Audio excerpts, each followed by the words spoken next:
All right, everybody, I'm going to call to order. This is a regular meeting of the Lodging Tax Advisory Board. So first up, we will have roll call. Eric? Present. Chris? Here. Kyle? Here. And myself. So we've got all our members. We are also joined by reps from DIQ today and Tara Marshall, City Manager. First on the agenda will be just approving minutes from the our last meeting was way back on October 7th. Has everyone had a chance to review those in the drive or anywhere else? Did we have anything that was omitted in those minutes? Otherwise, I would take a motion to approve them. So moved. Can I get a second, please? Second. Thank you. All in favor of approving the minutes from October 7th? Aye. Aye. Aye. Awesome. Thank you all. Minutes are approved. So first up. I'm sorry, can I interrupt for a second? Yeah. Nancy's asking if we can add Kristen to the meeting. Oh, I see. She's waiting. Kirsten. Can you punch her in, Joe? Yeah, I got it. Kyle. Yeah. 18 minutes late. Thank you, Kyle. There we go. All right. Top of the agenda, we've got an update from the city manager. So I'll hand things over to you. Okay, great. So, you forfeited your notes for this first part, Joe. Here's my extra sheet. Thank you. Yeah, so these notes are just out of the computer this morning. Just a second. They include the expenses through September 30th, 2025. So year-to-date expenses, these are expenses through October 31st, 2025 on the expense side.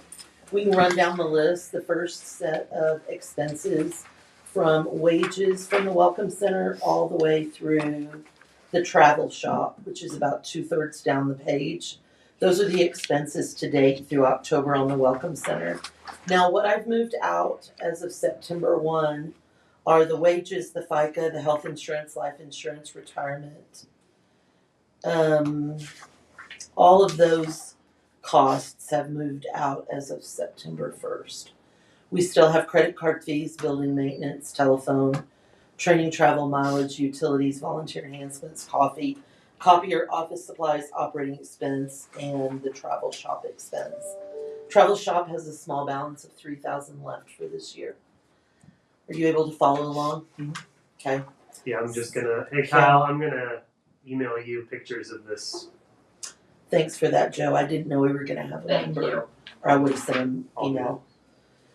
Second section is rec, outdoor rec. So wages, FICA, retirement, all outdoor rec costs. Those moved September 1st out of the fund. So you're looking at some charges through August 31st, all the wages through August 31st. On September 1st, those moved to the general fund. The rest of the expenses are through October 31st. Training, travel, and mileage, dues, other operating, those are all rec. We have advertising and publications. We spent $263, $914.14. We have $35,000 remaining for the year. Main Street Board has had some costs, rec, facility and events, horticulture. You flip the page over. We've got Santa Fe Trail Days. We've got local festival funding. There is $18,568.50 left in local festival funding that can be given to a local organization. And then wages for the trolley, overtime, FICA, vehicle repair and maintenance, and gasoline. That will stay in the fund. We have some holiday activities for which we'll hire the trolley driver. Total expenditures through October 31st are $665,375.66. Lodging tax collected through third quarter is $544,919.20. So once again, expenditures are $665,375.66. Taxes collected for the fund is $544,919.20. So we are running just over $100,000 in the hole. Now this expenses does include October. So we've only got 2 months remaining of expenses, and we do have fourth quarter lodging tax. We're gonna come in pretty close to the edge. I was able to need to correct a statement I made at the last time I provided you with an update. We do have a small balance in reserve, around $57,000. We will have to pull that out if we don't make the balance for the year. How much was it? About $57,000 in reserves. So we will need to pull that out to make the expenses covered for the year if we get there. All wages other than the trolley driver have been pulled out. They've been pulled out for 2 months now.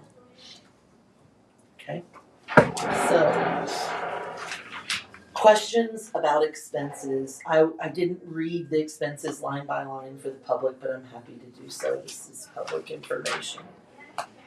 We'll finish the third quarter financials. We're finishing those up now and present those to council in December. This does represent 100% of lodging tax collected. So we don't have any laggers this time. Although I will note, and you may not have realized that the day's end did close last week. So We talked about closing the restaurant. Yeah, I didn't know. the restaurant and the hotel are both closed at this time. I understand the lender is working with the new owner, and I did meet the new owner, but I don't have a timeline on if and when that would reopen. One of the concerns I experienced when I was there is people are still making reservations online for the location.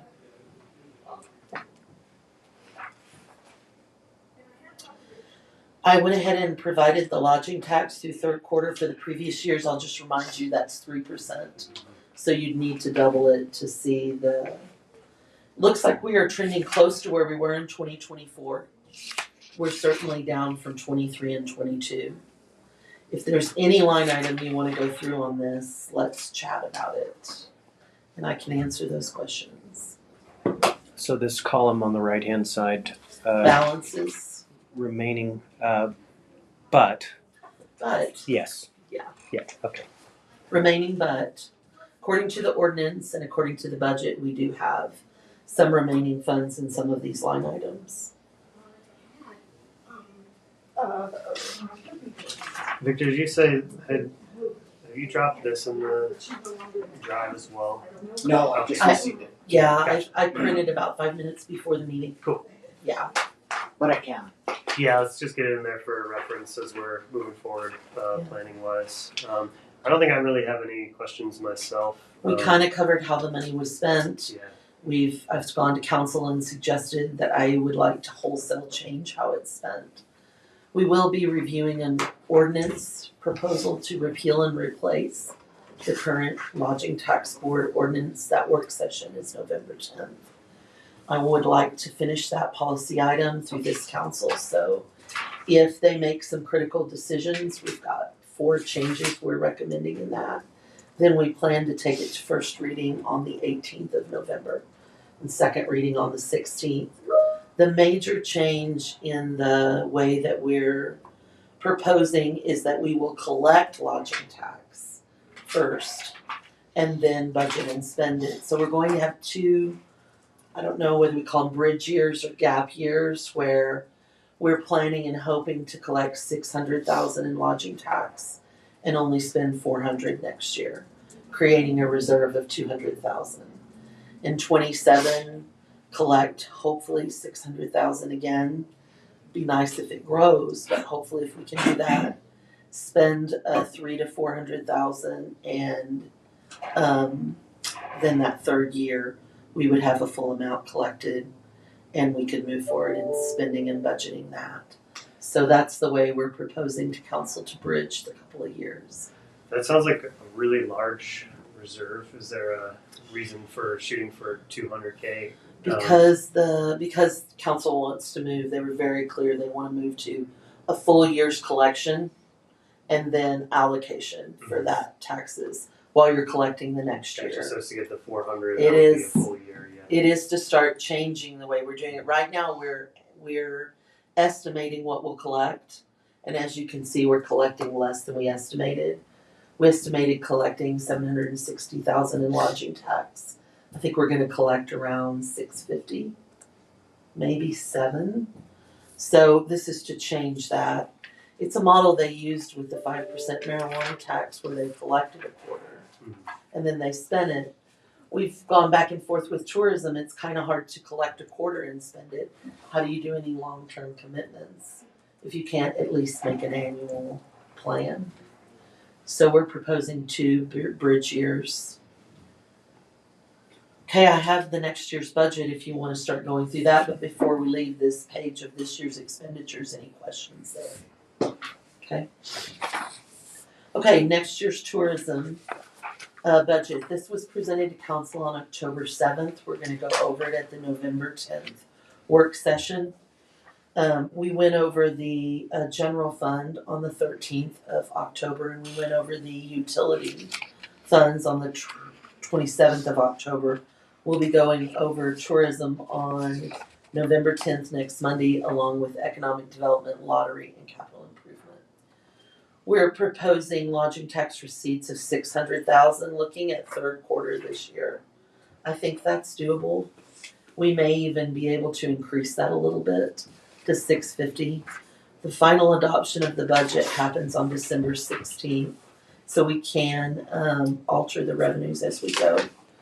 $5,000 in interest income. I couldn't decide where we got interest income, and I was able to find a reserve fund. $65,000 is what was made at Santa Fe Trail Days this last year. That revenue goes directly back into the fund. So that was sponsorships and money made off the festival. You can see that we're not putting any welcome center expenses, proposing them in the budget. So that all goes to 0. On the tourism side, we're proposing $100,000 in advertising and publications, $30,000 for Santa Fe Trail, $35,000 for fireworks, $100,000 for local event funding through grants, $75,000 for citywide events, and a $100,000 transfer out to the general fund. Then we're suggesting we continue to run the trolley services out of the tourism fund, making the total expenditures $470,000, $753,000, balanced against total revenues of $670,000, putting $200,000 in reserve to plan for the next year.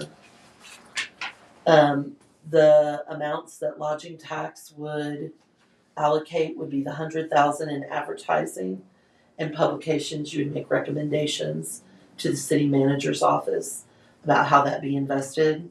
The $100,000 in local event funding grants. So I might suggest that you do 1 or 2 grant rounds a year rather than just letting them trickle in.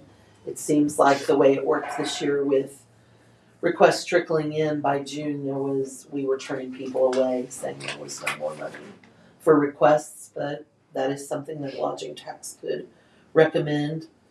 The city will be putting on Santa Fe Trail Festival this year again. We may be able to cover that $30,000, may end up not being spent at all this last year.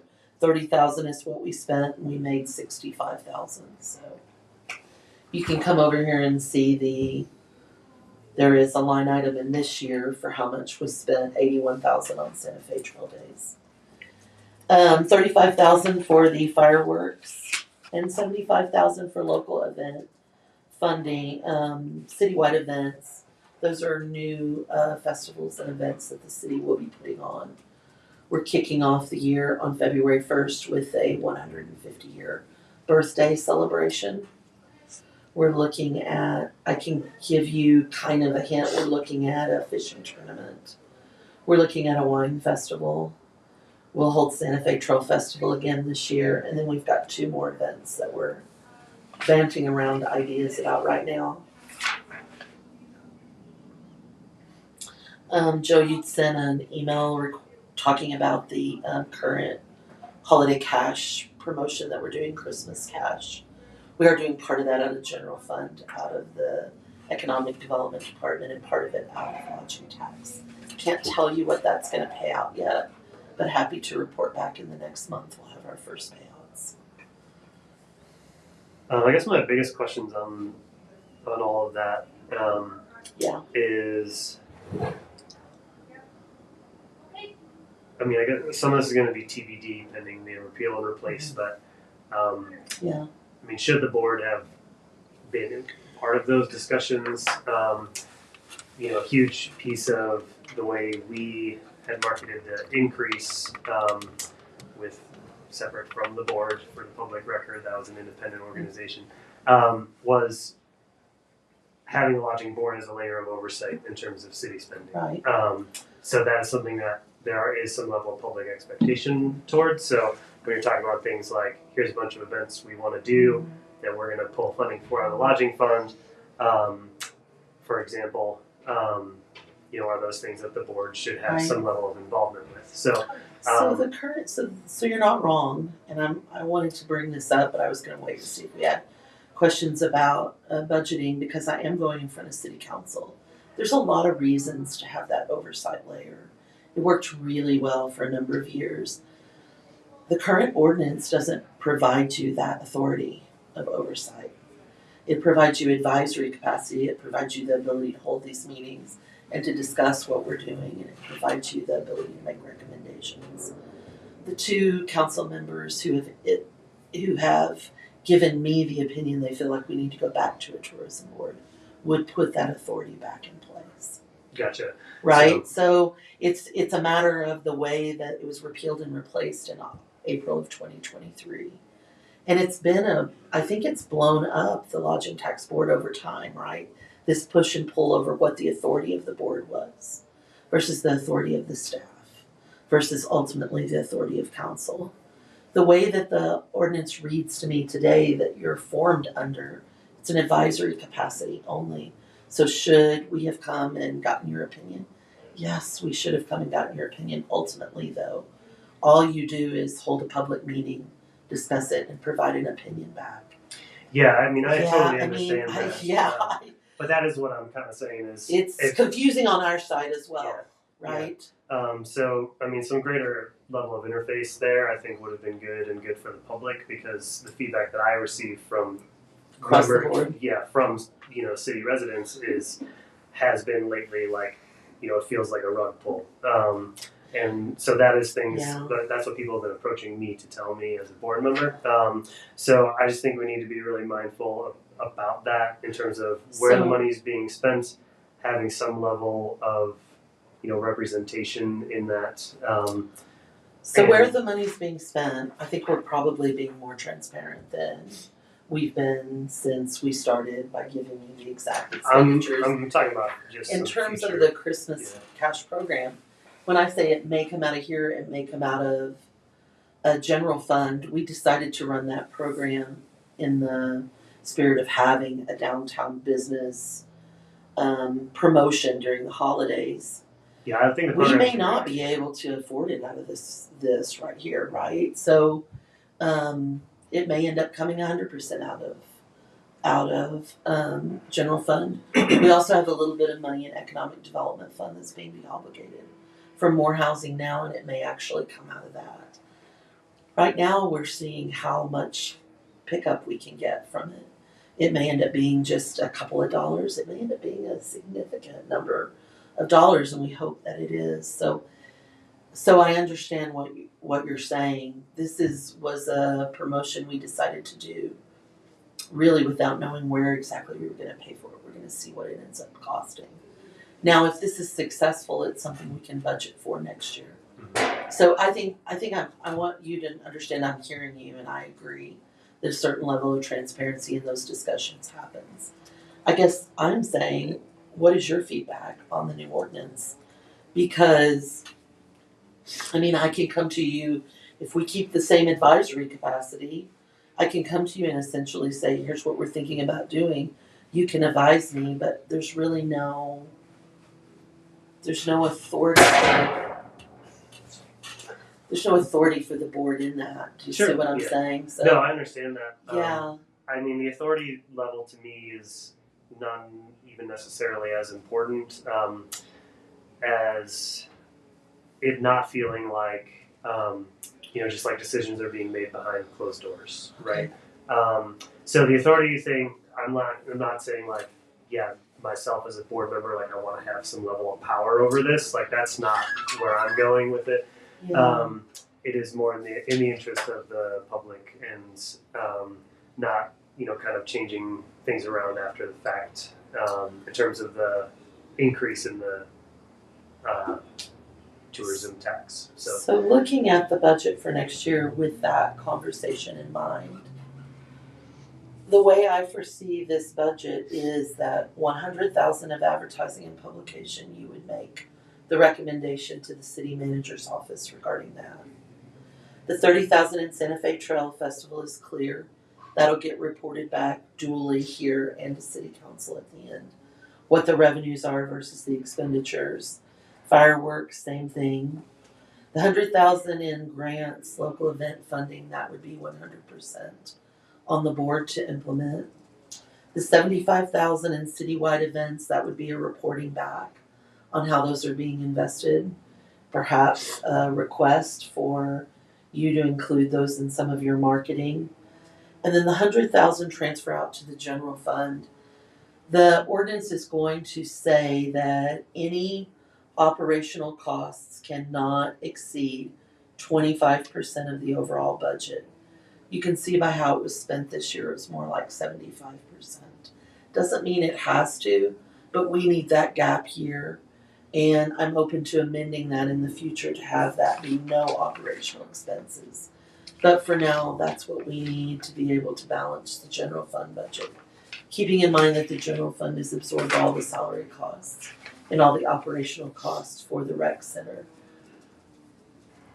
So of those things, the only thing that feels, based on that description, that is discretionary to this board is the advertising and publication budget and the grant budget. That's correct. It's not clear to me exactly how that process works. If we say we want to spend that on advertising, this is our and promotion, that goes back to you or that goes back to the council for approval. Same with the grants. The new ordinance, Eric, will outline that, and I can't specially say whether the board will advise the city manager's office or whether the board will advise council.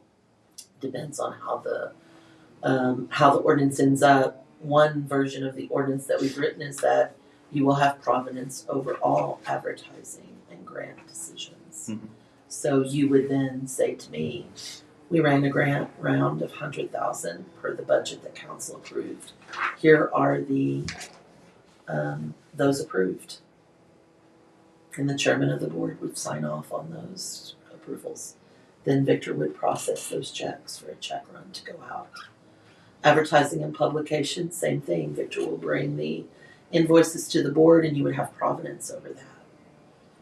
But those are the only two really, right? In this for budget. this budget Yes. right here. Right. With the idea being that if we can grow lodging tax beyond 600,000, and we have a couple of gap years, you may be looking at a budget of 6, 7, 800,000 at some point in time. If we can get the operational expenses back into the general fund in a couple of years, 100%, then that takes the burden of operational expenses off this fund, which is the eventual goal. We can't do that in 1 year. Mm-hmm. And you'd said that the citywide events for 75,000 that has to do with new festivals or new events that are not specified. The specification that you did make was for the anniversary celebration. Yeah, That's that same budget. It's that same budget that are being developed in the next year. This comes to the city's strategic plan, which states that the city will develop an annual calendar of citywide events. That's one that I think would just be really good to have the board plugged into. Okay. In terms of just offering some level of input. Advisory capacity on that. Yeah, on the events. It's a big chunk of change. It also, I think that we're relatively plugged in into what's going on around town. Okay. I think there's huge opportunity to be partnering. I know that the goal there is city-owned events. Well, I mean, the goal is to start and spur on city-owned events. Mm-hmm. It would be great things that offer the private sector an opportunity to develop their events. Articade started as a citywide sponsored event and became its own entity. Mm-hmm. there is this need for more events. This seed money is to begin developing those events. If there's a role for Lodging Tax Advisory Board in that, I'm certainly open to that. Yeah, what is coming to my mind is just Fancy Spider. Perfect event It's a example. huge opportunity to grow that, and The Rad Fest, huge opportunity to grow that into a 3-day event. right. But the good part about them is they don't need as much city They support. don't. They're very capable of running things themselves, whereas Fancy Spider, I think, could use our help to take that next Take step. to the next step. So yeah, just that would be a good one. for Which us they to did get a fix. $10,000 grant, right? They did, but what I've heard initial feedback from planners is basically if we can't get a little more push from the city side, then we probably can't do it again. So Okay. it's very early on that. We'll see how they're feeling in the spring when it's time to start planning. It was a great event. It was amazing. I'd be interested if there's data about what the sales tax revenue for that was. This marketplace was crowded; you couldn't get in there at all. It's really hard. So we do We've have- looked at that too. Yes. Well, that's just the evidence, Yeah. right? And your lodging tax for that weekend. Can we show something? It would be great to quantify. We all agree it's a Yes. great thing, but it'd be awesome to be able to provide the data. Right. We're not able to do that. We've asked for it with several different events. Yeah. We tried to nail that down for Santa Fe Trail Days Mm-hmm. in comparison the first year to the second year, and it's impossible to parse that data out by date. It's literally paid back to us in quarterly and sometimes monthly installments, Right. depending on the account. Now, we could ask individuals who participated in that to voluntarily provide us with. And we would ask if you do, one thing I would encourage is if we do grants that we have those agencies provide back specific data that we can use to track how successful those events have been. Yeah, we capture at the theater. We capture zip code data for every credit card transaction, and we have a customer list, and that's helpful. I don't expect Marketplace to give us their credit card data. Right. So this budget was to take a stab at accomplishing a couple of things. A stopgap here at marketing. So what does that critically look like? Does that look like a firm? Does that look like this board's managing marketing? I don't know. That's something you're going to have to talk about. $100,000 is quite a different amount than what we've had in previous years. So we would be relying on your expertise for what's the bang for that dollar. That's what this accomplishes. The second thing is, and to Joe's point, we've got to develop events and keep developing new events every year that can start to fill our calendar. Our strategic plan calls for a year-long calendar of events of all different types, winter events, fall events, spring events, not just summer events. So those are the two things we're trying to accomplish here. We've taken as much of the operating costs out as we can. We're balancing the general fund budget, and that's been pretty tough. Some of the things that have taken out of here have not been able to be successfully absorbed, and they've been eliminated from the city's budget altogether. So we're going to have to make some decisions as we go forward. I'd love to have that $100,000 in operating expense completely out of the tourism fund by next year and completely into the general fund. So if we budget another $400,000, then next year that would give another $100,000 that could be loosened up for an expansion of grants, festival development, or marketing. But those are really the three things we're talking about spending the money on next year: grants, festival or event development, and marketing. So the question, I guess you're seated because of your expertise. The question to the four of you then is, how do we make a bang for this buck?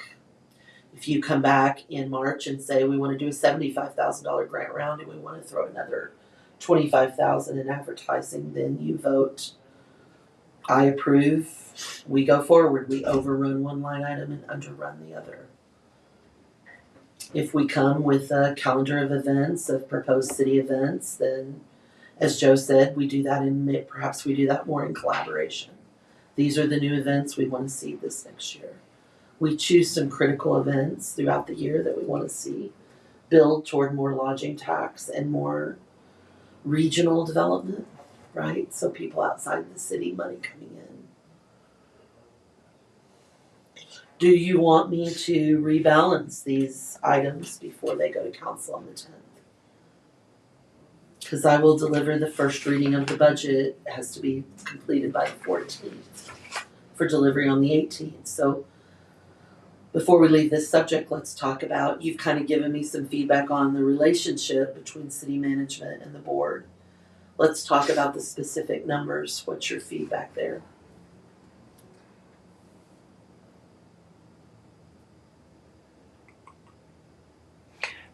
Are we anticipating then that the earmarks or the categories through which the events were to be funded with percentages is going out the window? Is that Yes. That's so. Totally. All the percentages in the ordinance are going out the window. So back to the ordinance, the changes are a change in the way we collect the funding and spend it. So we try to get an annual amount and spend it. Mhm. So we're changing to pay as you go. That's one. Right. We're changing the percentage allowable. There was no percentage cap on administrative expenses. The original tourism ordinance, I think, only allowed 10% of the fund to be used. We're proposing initially 25%, although my management goal is to get that much lower. The third is we're getting rid of all the percentages. Remember, it was 35% on administration, 25% on rec, 15% on arts and culture, I believe 10% on miscellaneous. We're getting rid of all the percentages and saying that the fund should be invested in A, activities that put people in hotels, and B, activities that increase quality of life. That's recreation, that's festivals, that's music, that's art, that's historic preservation, that's culinary art, that's all those different things. We're just erasing the percentages. I think that ties the board's hand. I could have presented you the expenses and the percentages that the ordinance has, but we've overblown the administrative percentage. We were only, and there's nothing to do about that now, other than just say, here's what we spent it on. We're changing the way we go forward. Yeah, I guess the question was partially answered. The other question is that if this budget is approved for 2026, we will have to spend some time figuring out how to allocate funds. What's the rubric we're using? Right. You'll need to set up, if you're going to keep $100,000 in grant funding, you're going to need to set up a program. Yeah, I mean, we have all the building blocks for that. But yeah, that would end up basically falling to the board, right? That's up to us. And the back end of the grant process as well. There's a lot of different ways to look at it. I mean, you could look at it a little bit for everyone, or you could look at there are some critical events and critical organizations we have to target, because if we lose those, then we lose the foothold we have. And that would be a board decision. If we change this to give the board that power, then that would be a board decision. Yeah, I don't really think we need to adjust anything on. I mean, it's very On numbers? very simplified at this point, and yeah, it sounds like we can go if we really feel like we needed to reallocate a chunk. We can come to you and propose that. So I think this is fine as a launch point. If Santa Fe Trail Days ends up making as much money as it spends, say it spends $30,000, and it ends up making $45,000, then we've made the budget number, because we've got that revenue allocated we've actually got it allocated at $65,000, making $65,000 this year and spending $30,000. Now, if they make $75,000, then you've got $10,000 more you can allocate to something else. Later on in the year, yes. Later on in the year. Yeah. Assuming, of course, we only get $600,000 in lodging tax. Right. So there could be a decision in August of next year that says our goal was to have $200,000 in reserve. We've hit that. We've brought in an extra $50,000. What's your recommendation for how that's invested? We do a budget amendment and a supplemental appropriation to be able to spend additional funding. So there's mechanisms in place throughout the year, but we have to start somewhere. And pulling out these administrative expenses is huge. All right. ahead. I would say of the 500 of the 665,000 spent, other than the 263 on advertising and the money spent in local festival funding of 55,000. The rest was administrative expenditures. Yeah, you kept saying that, and I was thinking of when you said administrative expenses, and I was like going down the list, like that's most of what we're talking about here. It is. Yes. Yes. Yeah. Yeah. Questions for me on budget? I'm presenting on November the 10th. Any suggestions for me on why, in my presentation to council, the argument for keeping the board? The argument for keeping the board. I assume you want to do this work. So I'm giving you the opportunity to the four of you to give me some reasons why. I mean, I've already kind of voiced my number one, which is that Oversight. layer of oversight and Transparency. Yes. So I see us two-pronged. One is our expertise is the reason we were chosen for this, particularly in terms of the marketing and advertising side, but also like event management, etc. So yeah, expertise, and then being some form of public representative. So obviously the council plays that role Right. without a doubt, but as members of just the general constituency, we can also help represent the public in that regard. How do for I the oversight? How do I counter the argument of conflict of interest, which is the argument I get for that we see people with expertise. Okay, we see people with expertise, but then they also live and work in this tourism world. So how do? I will. Okay. Thanks, Kyle. Thanks, Kyle. I mean, I'm asking for a real discussion point on how to answer that question. I think we face the same question in every sector. If you have a legal situation and you've got an attorney who also practices law there and is asked Right. to provide some level of oversight, or a Right. municipal judge. Art and Culture Advisory Commission. Yeah. What happens when a member puts forward a piece of art for purchase by the Right. city, right? The Main Street Board is made up of people from Main Street. Parks and Rec, you could say that would, Yeah. they develop the Parks and Rec plan, but you've got to have people who understand trails and parks and recreation opportunities to see Yeah, on those I'd call it boards. two-pronged. One of them is it's the town of 7,000, you know, where are you going to find people who have expertise but no involvement of any kind Yeah, and that in applies civic to, life? to Yeah. city staff and government officials just as equally. Yeah, yeah, Well, right. That's also one of the real main reasons for the transparency. You know, there's four of us. We kind of have checks on each other. We have ways of the grants for events is pretty easy. We've got some ways of doing that where it's very transparent. As far as marketing and stuff, I mean, that's something we're going to have to sit down and discuss. I don't see where they can say that We're not awarding ourselves any contracts Right. there. We've been looking outside of the city entirely for the most part for that. And then we've always, if one of us is in the mix on a grant application, we recuse ourselves. Yes. Yeah, I mean, I would come to this entity whether I was on this board or not. I have the same information available to me or not. The needs of the organization are going to exist. I was a venue for Fancy Spider. You could be said to have benefited in some way from that, but I wasn't. You know. But you benefiting from that benefits the city. Right. Because you Yeah. pay your tax, Right. correct? That's right. But prior to us having these two discussions about expenses, you said something about oversight and transparency. So one argument might be, did you have access to this prior to? Because one of the big things I heard coming into the city manager position is several spending pots, and tourism being one. Nobody really knew where the money was being spent. So It was it's been good a that, priority to do this. no, we appreciate this. We should try and be a little more ahead of the game on it, I think, next year, because we're coming into your budget reading with a week. So even if Yeah. we did have a bunch of changes, we'd kind of be scrambling. I think it's fine as is.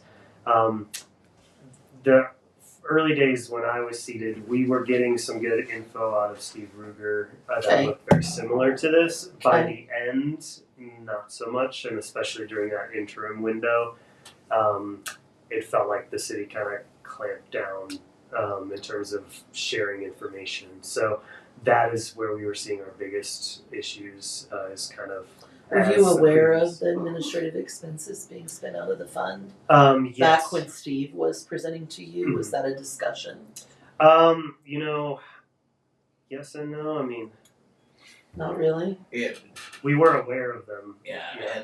but it seemed like when we would ask or look at things, it was, well, there's a reason we're doing this, and we basically got ignored on a lot of Okay. it. So. Hence Yeah. the Christmas cash discussion, right? So, Yeah, and so that is for me I won't call it a red flag per se, but what caught my eye was the transfer out to general fund. And I yeah. see your vision is it's the transitionary couple years, right, and then hopefully we don't have to do that anymore. But right now it feels like okay, we pull all the admin out, but But it's we're just been still paying for replaced the with the admin. 100K Mhm. pullout. So Right. Right. it's just About 50% of it's being covered with that. yeah. Correct. So it's kind of just taking. That's why away- I'm saying publicly, this is what we're doing. We Yeah. can't move it all out in a year. Totally. But you're in a different position than me because when I came into it, I knew nothing about what it. And I was Yeah. one of the reasons I guess we could reconstitute the board because we finally had a quorum again. There were other decisions, but we actually had a quorum, and this was the situation we inherited, right? Yeah, if you And- go to the, and just one thing before we leave that, Joe, if you go to the first page where the Colorado Welcome Center budget was, you can see in 2025, the budget was $147,301 to come out of. That's what was budgeted last year for the Welcome Center. We're gonna bring it in around, I don't know, 112, 115. So that 100,000 won't cover that completely. It looks like it covers maybe the 2024. And then if you go back to the next page with the salaries and 2025 budget for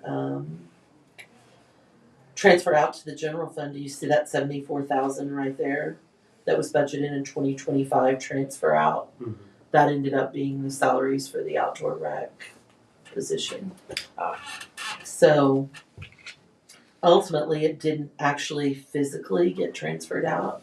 Those expenses actually got put directly to the fund. Mhm. So I'm agreeing with you that is a red flag. So I'm saying I'm waving the flag here. That we are trying to cut that down in half for 1 year.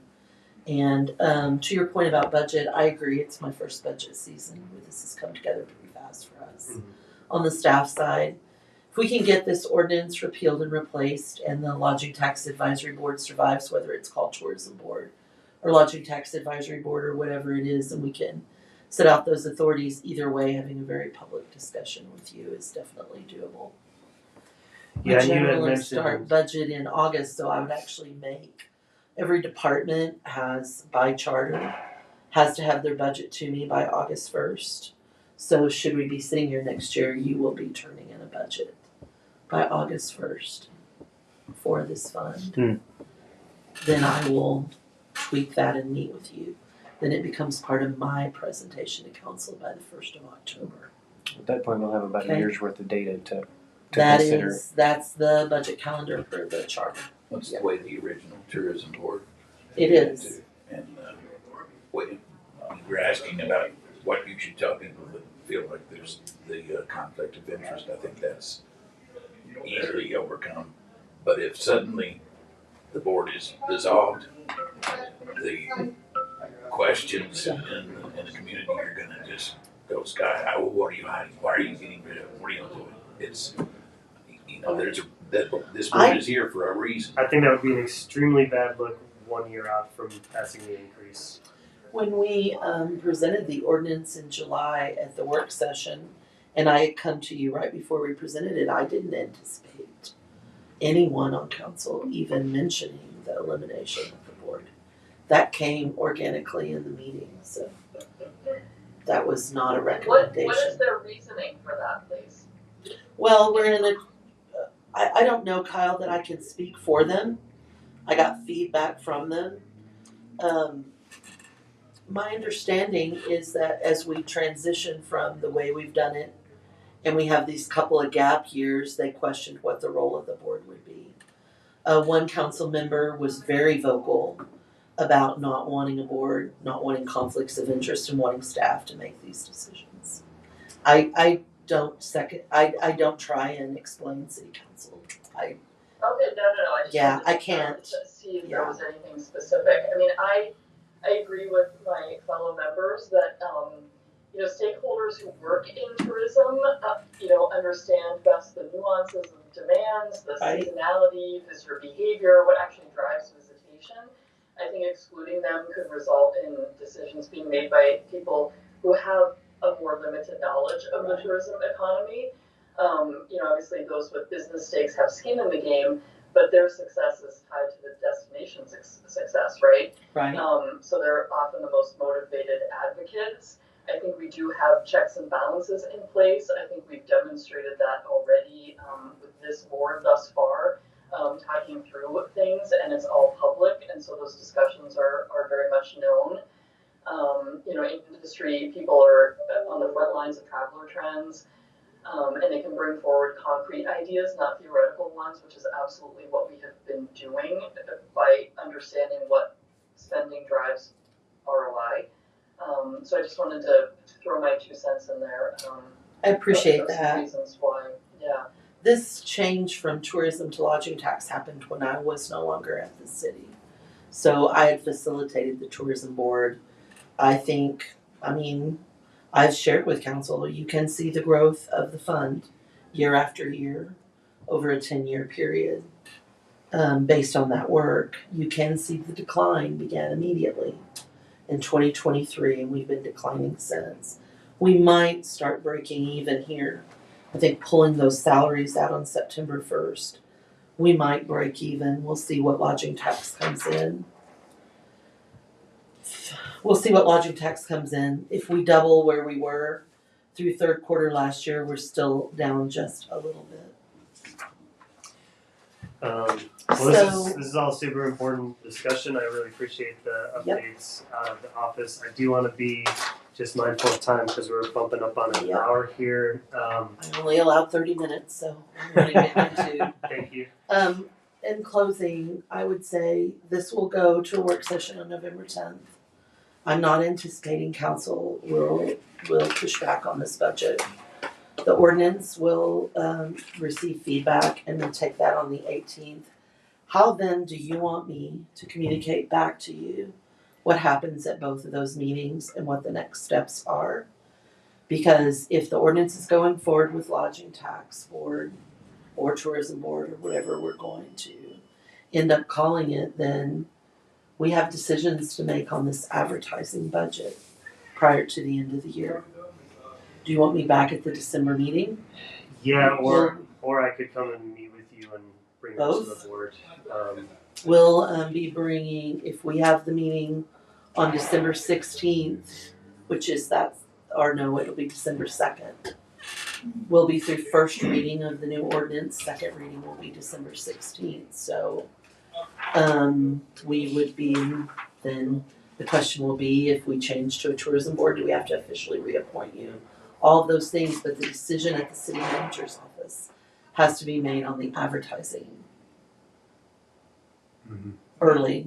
I'd say we need to be making that decision by your next meeting. Yeah. And it's so much easier if you're here because you can relay things to people. But then if we have a question that they can't answer, then we're delayed again. And I would just remind you that on December 2nd, the Lodging Tax Advisory Board is still seated, still has the ability to advise. So. Yeah, I think we should just operate on the assumption that there won't be changes to this proposed budget and plan accordingly. So we'll have to discuss that at the next meeting. So I'll be at December 2nd. You'll have a voting item for advertising budget recommendation on December 2nd that we can take action on. Probably our next meeting is in 2 weeks, so we'll probably. You're meeting again. We meet bi-monthly. Right. Okay, On so the 18th. your next meeting is on the 18th. Yes. Okay, I'll be here. I won't have any changes Oh, Yeah, 'cause other it's than only the first discussion reading. on the 10th. Yeah. So maybe I meet with you. Yeah, You but bring that message and then I come on the 2nd, or do you want me at both meetings? I'll get in touch with you. And Okay. let you know. Yeah. Thank you. I would say the 2nd is good, although we may want to just moving forward if you're coming in semi-regularly, we'll stagger it with DIQ. Okay. So we don't have everything stacked in one call. There was some discussion with Victor and DIQ on email about updating the visitor guide. So, you know. Yeah, it's on our agenda today. Okay, great. Okay, good deal. Thank you. Thanks, Tara. Thanks, Kyle. Thank you. All right. Thanks, everybody. Lots to chew on there, budget-wise. I am going to keep pushing forward for now. We'll definitely have this further discussion for our next meeting. So just keep all this stuff in mind. We'll get it uploaded to the drive if you need to reference it, lose your paper or whatever. Moving on. Next agenda item was just final discussions on the new website. Does anyone have any last notes there? We do have Lindsay and Kirsten on the call. So before they start their general monthly updates, I did share our consolidated feedback over to them. That should be getting implemented. I'm sure they have some blurbs about the status of the website for us, but any last minute stuff we want to throw out there for them in terms of new Visit Trinidad website? None. Kyle, anything? No. No, just thank you. I know that's a beast, so thank you so much, and thank you for being receptive to our feedback. We appreciate it. And Joe, thank you for collating all of our disparate stuff and making it all nice and tidy. Yeah, hopefully that document worked out for you guys too, Lindsay. I'll go ahead and hand things over to you. So you got the floor if you're ready. I've got Kirsten for just 2 minutes. Yeah, sorry so about she that, gets guys. to go first. All right. It's okay. Kirsten, before you jump off, is there anything that you personally want to add to the conversation about projects? I think since you guys were already talking about the website, I just want to add that I handed over all of the edits that you guys gave me, and the team is working through them, each one. But I do have to say that some of the format stuff that was already assigned and developed on the website, some of that stuff we can't change per se because it was already created. But know that that we're going through every single one of those and changing copy and changing images and doing things like that. But the full formatting of a page or something like that, we are unfortunately unable to change. But I just wanted to let you guys know that they're working hard at that. All right, thanks. And our goal still is to be live by the 15th. Yeah. We still targeting launch date on the 15th? I think you guys pushed it back even from the 15th, but I think we should be able to go. I'll double check with my team. They've been hard for the last week working through your edits, and it should be completed here soon. So if you guys are ready to launch after a second view of it, then I think we can definitely do that. Could you clarify something, either one of you, when you said full formatting, what does that mean? It means that we have these templates built by our developer, and those are the templates that we work in. So if we can't go back and switch those because they've been approved and we've gone through multiple stages with them. So we're talking templates for stages? That's what we're talking about? Overall design? Mm-hmm. Yeah. Yes, So correct. can you give us an example of what specifically you're talking about? Like field sizes or Colors? If you Yeah. look at the document, we actually have some of them flagged as review from you guys, but I have not gone through them all. The team, let's see, I can pull up one comment somebody messaged me over. Give me 1 second.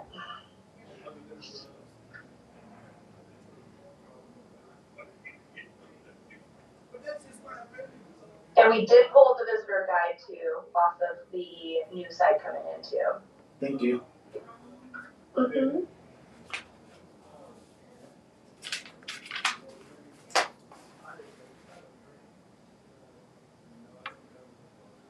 Sorry, I'm tracking down a couple of them. Let me just see if I can go straight to the document. Oh, it's I got it up here. The big one's probably going to be the gravel cycling page. Yes, that was actually one of the ones I haven't dived into, but I did see that comment for me to review.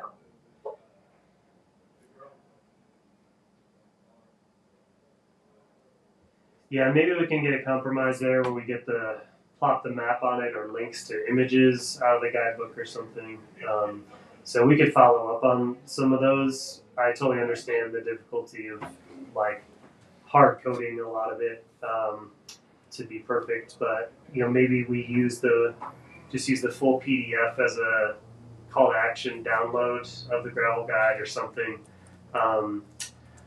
But yeah, we can kind of dig into those on a case by case, and we can launch without them and revisit them as updates or something. So. All right, great. Sounds like we're on the same page on that side of things. I asked my team just to flag me and review on them. And then Lindsay and I actually are going to meet and go over a couple of them. And the gravel was actually one of them, so thank you for pointing that one out.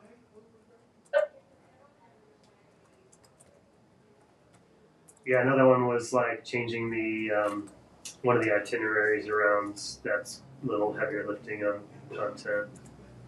And then I think it might have been Eric's notes on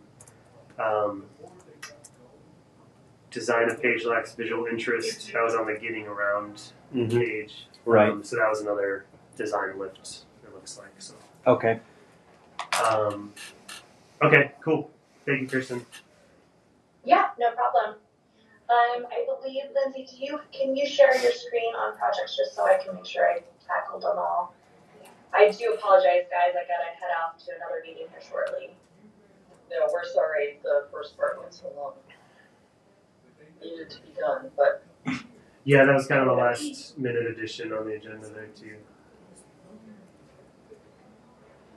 Can you see it, Kirsten? I definitely can. Okay, Christmas cash, the page is created and everything's live on that. Thank you, though. You did a great job on that. You and your team did a great job. Thank you. And we do have some ads too running for that, I believe. And for social, Ashley is going to make sure she implements that a couple times throughout her organic. Great. Can you scroll through the other ones, Lindsay? Thank you. Already mentioned that. Calendar, I believe one of you guys even reached out about the Dracula. That did happen and took care of. And then budget is Lindsay. So do you guys have any questions in regards to any other tasks or anything that you guys need from us? We had a meeting and we discussed the prevalence of purely local events on the Visit Trinidad website calendar, and I don't think we've taken any action on that. I continue to see things in various places that are really geared towards middle school parents, of current residents, let's say. What's been? Some of them might be a little bit more residual and that they've been on there over time. Uh-huh. I'll have Tina, who does your guys' calendar, just filter through there and pull them. I know for a fact she was really excited to hear that we're not doing those small little events.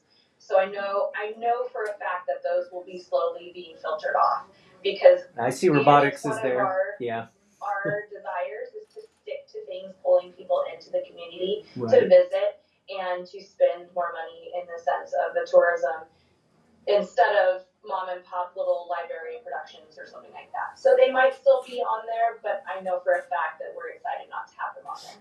Okay, yeah, I'm having coffee with the new president of the Chamber of Commerce, and one of my requests to them is that they do these kind of things because that's really feels closer to their bailiwick than ours.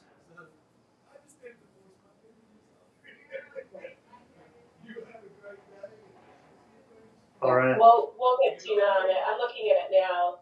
I do see some that are lingering, and it looks like they're repetitive events. So, yes. Yeah, so she can pull some of those pretty easily, but I see just a few of them. The cyber robotics is the one. Well, it's everywhere, isn't it? And the diabetes. Diabetes, yes, yeah. I'm pre-diabetic, so I got nothing against that. It's just I don't think it belongs on the tourism calendar. You're not against Yeah, screenings. No, I'm not against. Just let them know you're not against screenings. prior to this board, so we are definitely taking them off and working on that. Thank you.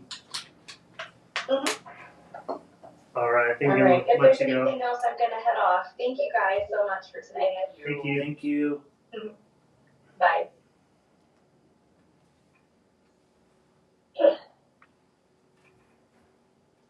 All right, you guys ready for me? We are. Thank you for bearing with us. Of course, of course. Can you see my screen okay? Yes. Can you go to slideshow mode for us, if you don't mind? Yeah. That All right. looks great. Thank you. Yeah, no problem. So we're going to start going through some website traffic. I'm looking at year over year now that we have year over year data. We see just a small dip in October of 25 compared to October of 24. Active users are down 1.5%, and total users are down just 0.69%. And just, I anticipate this question: what's the difference between total users and active users? Active users are folks that create an event on the page, and Google defines an event in many different ways. It could be something as simple as a click or a scroll, but essentially it's folks who aren't bouncing off the page. So you can look at it this way. This number here that's down just 0.69%, these are all the folks that we're getting to land on the page. This number here that's down 1.5% are folks that are engaging on the page. So still a small number, each one, but I wanted to differentiate that. We did see the dip, the big disparity in the beginning of the month, so I just looked at some numbers here specifically to see what was going on. Google's done something a little funny where they used to record our paid social statistics as paid other, and they switched it. They're calling it paid social on your account, which is what it should be, which is why you see a big dip from paid other is down 78%, but the paid social is up 300%. So it's just the mislabeling year over year that they've done for us, which is super fun to decipher. But if you look at it, our organic search is up. You love to see that. We are running some YouTube ads that support a jump in organic search. Your organic social accounts are doing phenomenally, so that's going to contribute to our increase in organic search as well. Your paid search are your Google ads. Those are your search ads. We're seeing more traffic from those. And what's nice about that in your paid social is that your cost year over year has remained the same. We're not spending more this year, but we're getting more out of it. So those accounts are continually being fine-tuned. We're seeing an increase in your direct traffic. Again, that could be attributed to your YouTube ads or your organic social account. And your organic social is also driving traffic. That's not the goal of organic social. But that we see that it's grown so much just tells me that people are engaging more with your page. So really like to see that. I wanted to throw some organic search terms on here so you know what folks are looking at. So largely Trinidad-based terms. I know there was a comment about pulling the Ludlow massacre off the homepage. No problem, more than happy to do that. Just wanted to say one of the reasons we did that was because people do tend to look for it. But again, I understand your theory of not having it, so no problem at all. We can pull that off. And Dancing Spider Music Festival is definitely getting some interest as well. And this is organic search, so we're not bidding on this term. We're not putting it out in front of people necessarily, so that's pretty neat too. Lindsay, what's the difference? Yeah. What's the difference between item number 2, things to do in Trinidad, and item number 7, things to do in Trinidad? That's a good question. I don't have the full keyword, so it could be a couple of things. One could have Colorado at the end. Yeah, that's what that was my thought. It could also be the type of keyword. This is organic, it's not bid. So the likelihood is one has like a CO at the end or one has Colorado at the end. Okay. I was going to say if this was a paid keyword list, we also differentiate between broad phrase and exact keywords, and that differentiates between the combination of the words in like a keyword string. But because this is organic, this likely has like enough Colorado at the end. Just wanted to share some highlights for your some of your digital marketing. So your organic social media, your Facebook engagement is up 50% with record high shares and watch time across all your fall reels.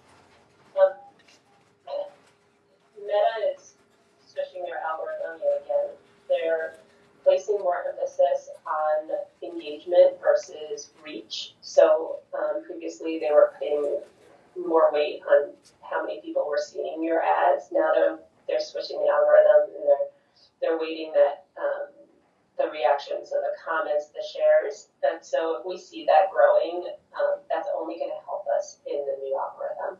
So really happy to know that.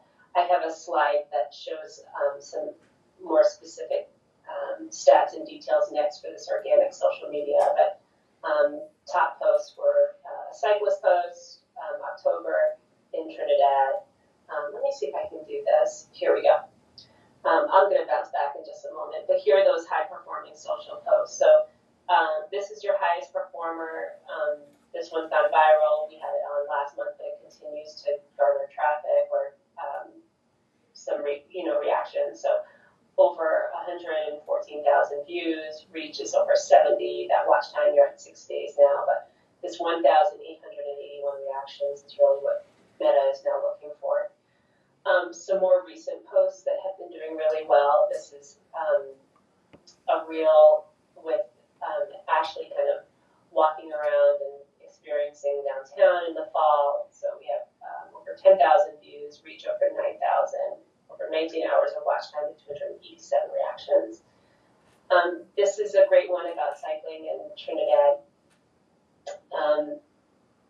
So you're almost 20,000 views, reach over almost 14,000, almost 24 hours of watch time and 543 reactions. So this is a really excellent one.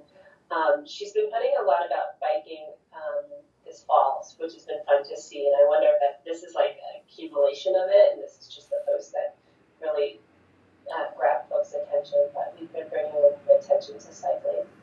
And this is a newer one that already has over 20,000 views. So this was a haunted B&B that she had a reel that she posted through. So let's see if I can go back here. Okay, perfect. Oh, I want to show you one more thing.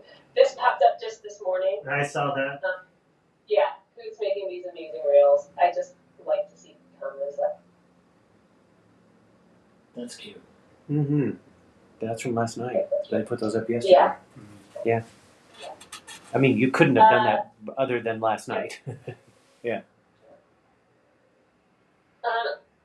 Excuse me, I'm still getting over COVID, so my voice is a little off and I'm coughing. Okay, so we saw a little bit of a dip in impression. So now we're looking month to month. So I look year to year in high level analytics. Your ads team gives us month to month because they're making tweaks every month and they're changing their ads. So I like to look at it both ways. So this is a month to month comparison as opposed to the year that we were just looking at. But we saw a little bit of dip in impressions and a little bit of a dip in clicks in interactions in October compared to September. Not untypical as we go further into the off season. It's not a huge drop, so I'm not totally concerned. But we're also continuing to see a year-over-year growth, so I'm okay with that. But what we have seen here is your video campaign interaction rate continues to grow, so that increased 4% for an average of 87%. And interaction does not count, or they don't plot the interaction in a video unless people finish it. So if you're seeing an average of 87%, that's oh, I'm wrong. Forgive me. Okay.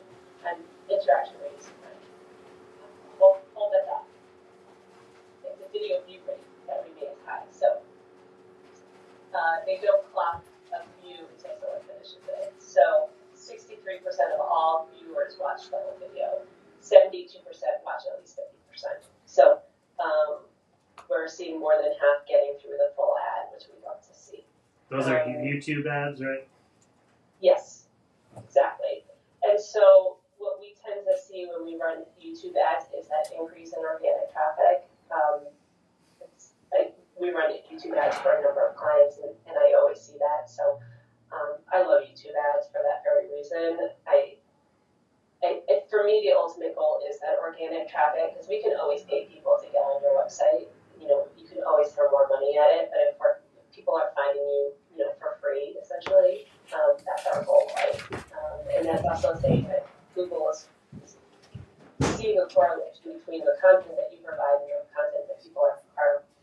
on, so they're rewarding you. So your like points in the Google world increase. So they see you as a better, more relevant website, which only comes with more rewards. The more that we see that. So your search campaign click-through rate decreased slightly. You have an average of 12% for the month. Still, that's almost 3%, 3 times benchmark. So still looking pretty good at 12%. But we'll keep an eye on that and see what we can do as we get into the winter to get that back up. Meta ads, we have a great cost per click, 22 cents, in your general traffic campaign. So those are overall come to Trinidad. I think I have some examples of that. Let's see. Here. Yeah, here's some of your ads here. So that would be something like the sunset ad or your boosted post ad. Back here. So we drove over 2,000 clicks to the website in October with these general traffic ads. We also always run event ads. We've done something a little bit different. So in the past, we've had a single event ad that's worked as a carousel, and you can scroll through it and you can click on each individual event within that carousel. And the idea behind that was to kind of consolidate spend into a single ad. But what we've done recently is pull out the events, and now they all have their individual ad, and those are actually performing better, even though we're kind of splitting the spend up. So an example of that is this fancy spider ad. So, which reached over almost 12,000 people, 24,000 impressions, and click per reach about 31 cents. So it looks like that one did target within the city because I was served that a few times, which is I think that one's appropriate for that case. I just wanted to throw I agree, and that was probably a decision made by the ads team, but I think that events, just like you said, Joe, are just as appropriate for your locals as it is for your folks outside of the city. Just some other ads that have done really well. So here's your boosted posts. So what we do tend to do is put some money behind some organic posts that perform really well to further their reach and get them in front of more people. So this one performed really well, almost an 8,000 reach, 10,500 impressions, cost per reach of 25 cents. And the sunset ad here, autumn and Trinidad. So we've done a lot of autumn focused content these past few months. Doing some good stuff there. I'm gonna go back to make sure I'm not missing anything. Okay, let's go forward. Just wanted to show some visual examples of Google ads. I've had some clients and some boards asking for these. So just for those folks that are unaware, this is what the ads look like on mobile. This is a desktop version. Here's your YouTube ad. So just wanted to have some examples in here for you. Okay, so we did distribute a Q3 stakeholder newsletter. I want to make sure everybody on the board is getting that. I don't think that I am. No. No. No, okay. I will double check to make sure everybody on this board is on this distribution list, but the goal of this is to let stakeholders in the community know what the tourism department is up to, some statistics that we're seeing, some projects that we're working on, ways that they can get involved or leverage the tourism department if they want to appear on social media or if they have events to share. So we do this quarterly, and currently we have 167 people on the list. Total clicks 56, clicks per unique open 15.5%. That's pretty good for the number. We don't have a ton of clicks available on the newsletter. Here's the list right here. So folks were checking out the Instagram post that went viral, getting on our website, looking at another Facebook reel that did well. Social media co-op, this is that fourth one here. So I like seeing people on this because that's where they can tell us that they want to participate in social media and have their business featured. So lots of checking out the social media, which I'm glad because your social media is doing so well. And then just some tasks that we're working on. I think Kirsten kind of touched base on some of these. So we talked about the new website, the Christmas cash, the QP newsletter. We did take the visitor's guide down, so it sounds like it's on your agenda to chat about a new one. We talked about the calendar. Victor, you and I are meeting on Friday, so we can talk about finalizing the tourism budget and what kind of projects we have in the queue, understanding what the 100K that Tara just went over can cover. Sure, thank you. That will be on our agenda for Friday. Just some additional items that Victor and I had plans to go over on Friday. Just a couple of little marketing opportunities.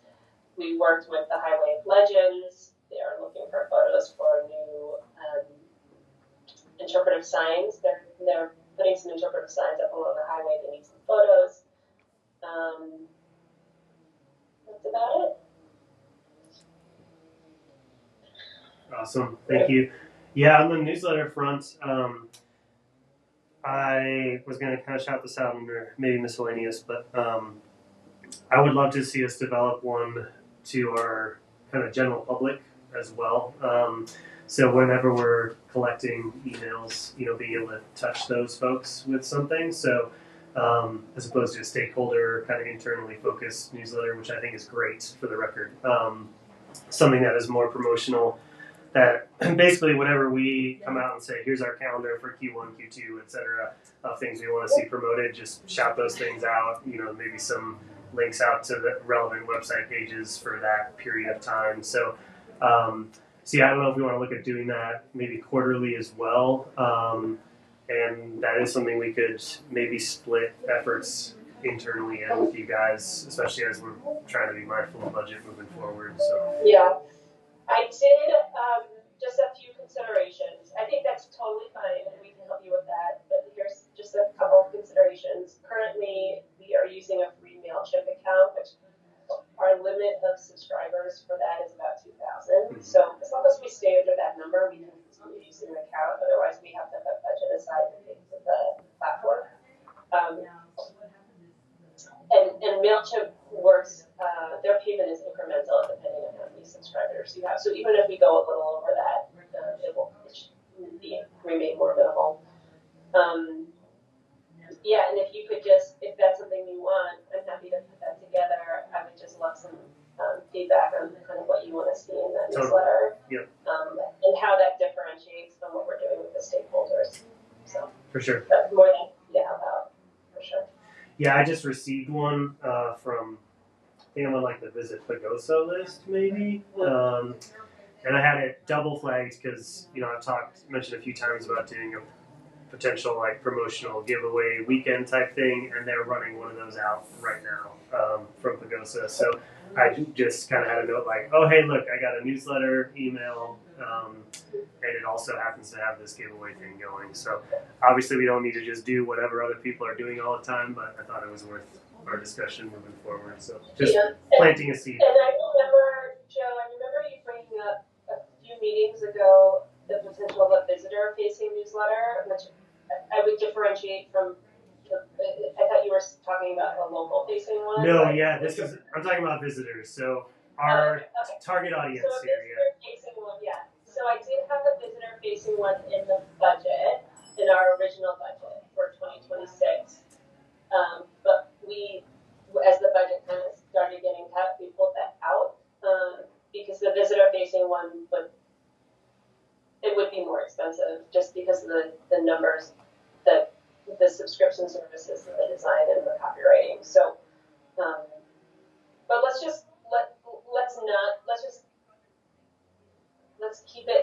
keep talking about it. Yeah, and see what, maybe that's some.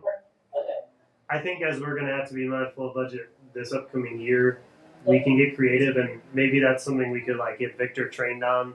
Obviously, we have to pay for the platform, but updating a templated email monthly with new content is pretty easy. And so if we can come up with the content together, I think you could probably knock it out. We can get you brushed up on best practices in terms of email marketing. That stuff is largely pretty straightforward.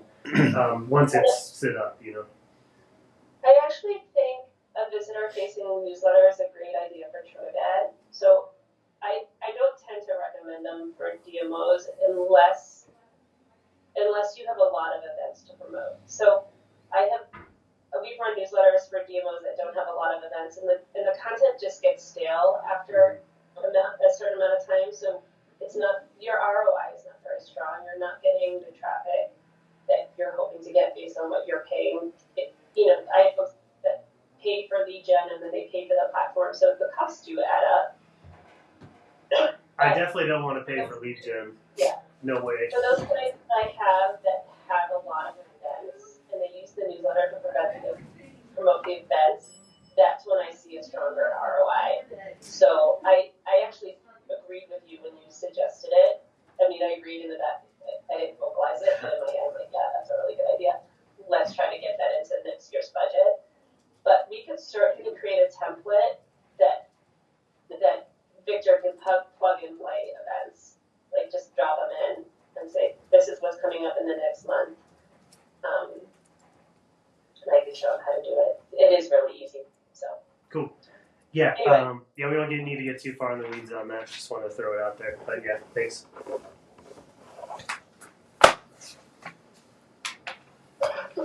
Does anyone have any questions for Lindsay on the monthly updates from DIQ? Those are all reviewable to the board in the updates deck as well. So if you want to do some further digging and reading, you can dive in there. All good? All right. Well, thank you, everyone, and I will see you in a month. Thanks, Lindsay. Thanks, Lindsay. Appreciate you guys. Have a good rest of your day. You too. Alrighty, chugging right along. Other new business. First up, we have purchase of the limited edition. I do not know how to say the Giclées. Yeah. That's for the 150th anniversary celebration. So that was the contest, right? Yes. Yeah. Yes. So they are proposing that the Lodging Tax Board maybe have some funding that would help pay for these. I don't have any specific numbers. Veronica's going to get with Frank's images and see if that what kind of numbers, so I could bring them to you at the next meeting. Yeah. What are your thoughts Um, on it? If that, I mean, because, and the reason is because there is only 18,000 left, mhm. and that if you want that to go to prioritize that to go to different events throughout the city until the end of this quarter. Is that really a priority on the list of LTAB? So Right. I think it mostly depends on how much that ends up being. If I recall, there were going to be a number of prints produced for each submission, and they'll be available to purchase or something like that. So there would be the possibility to recoup some of that if Right. they do sell, but that also might be a long shot to sell all of them. exactly, and we don't know how much we would have to sell them for. I think it's just going to be for the winner. Oh, I gotcha. So it's just going to be the one. So I told them that I would bring it to the board if that was something you want to prioritize. I didn't know the number of the 18,000 that was remaining for this fund for the rest of this quarter. So that is something you guys want to do, talk about. What's the dollar amount we're talking here? Yeah, we I know don't. yet. Yeah, I don't. No, I mean, Oh, $150 and we were buying 10 of them. I mean, no clue at all. None whatever. Oh, that's pretty theoretical. Yeah, I think we'll have to just revisit it. it Yeah. is, and I asked Veronica for some numbers. She wasn't. This happened just really quickly, so I just wanted to. It was more to bring it to your attention than anything. So. Yeah, let's talk about it on the next call with some Okay. hard numbers in hand. I mean, I feel like we could at least get one done. It can't be that much to get one up for the winter, have that at least on display and follow through on some of the Right. what was promised. So I would say my opinion would be that we can do something, but until we have numbers, don't know what. Because I don't think we're going to see that many remaining grant applications, and honestly, we'll take those case by case. But then if we have money left, let's just roll it into the reserve because we're clearly up against the wall in terms of budgeting. So that would be my stance in terms of the remaining money. So okay, cool. Next up, visitor guide update. I went through the visitor guidebook and it's very updated. There's a lot of stuff in it. New businesses that are requesting to be in it. There's businesses that are no longer open anymore. So I thought instead of keeping it up on the website that we would just pull it down and see how the board wanted to approach a new one. What you liked about it, what you didn't like about it. I don't know who originally did it, so I have no concept of redoing it with this new company, even if it was just simple edits. Now, because the budget is so low, I'm thinking that maybe we could, if we have to, re-edit it ourselves through PDF and change some of the information just to keep it on the website for now until we find out what's really going to happen with DIQ and what decision you're going to make as far as using that $100,000, because that is going to be for DIQ, that is going to be for publication, that's going to be for all your entire marketing. Yeah. So, Yeah, and I think the biggest, they'll definitely charge a premium for design services. This is something we could potentially bid out independently. This last round, it went to Cone Marketing, which was one of our finalists for the retainer as well. okay. And that was in progress when we were evaluating the new agency. So Cone did all that design work. They did a great job. I hate the cover, but we can get that changed. But that's something we could probably find even a local to do for much lower cost, and particularly if it's just content updates. It'd be great if we could get our hands on the original design files as opposed to just the PDF. It's much easier to edit that way. And it's called Cone? Yeah, COHN. COHN. So I think a bulk of the expense there is probably going to be print cost. And we don't necessarily have to print them. It's nice to be able to distribute copies, but if we just have a digital version, we can keep using it as a downloadable. And we could have that content all represented on the website in another format as well. So, yeah, I think it's worth updating one way or another. Right. We can figure out a low-cost way to do it. Okay. Do you want to put that on the next agenda? Yeah, let's. Or do you want to wait for the new year? Well, yeah, I think for now we're pulling it down until we know what the budget is. We may want to wait to actually put it out to bid or anything like that. I almost wonder if I think you guys. I mean, the 100,000 is just going to be that budget, so you guys are going to have to wiggle around.